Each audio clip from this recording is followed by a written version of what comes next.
आजची रेसिपी आहे झटपट बनेल अशी प्रेशर कुकरमधली दाल फ्राय.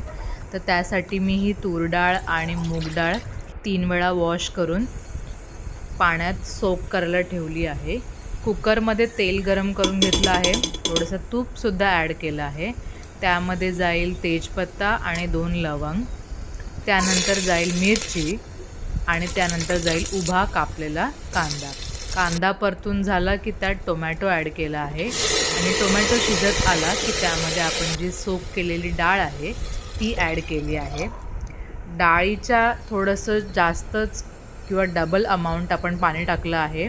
त्यानंतर मीठ ॲड केलं आहे, हळद ॲड केली आहे, धणे पावडर ॲड केली आहे, जिरा पावडर ॲड केली आहे. शेवटी मी थोडासा गरम मसाला ॲड केला आहे आणि कुकरला 4 ते 5 शिट्ट्या दिल्या आहेत.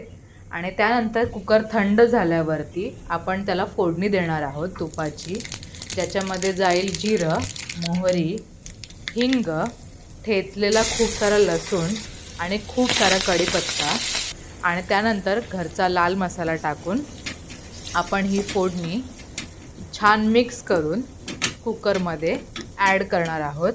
थोडा वेळ कुकर झाकून ठेवणार आहोत आणि त्यानंतर गरम गरम भातासोबत खूप छान अमेझिंग टेस्ट येते ह्याची. कधीकधी जेव्हा आपल्याला नुसता भात डाळ खायला कंटाळा येतो तेव्हा ही रेसिपी बनवू शकतो आणि ऑफिससाठीही खूप छान रेसिपी आहे, कारण लगेच बनते, झटपट बनते. तर नक्की ट्राय करा आणि मला कळवायला विसरू नका. बाय.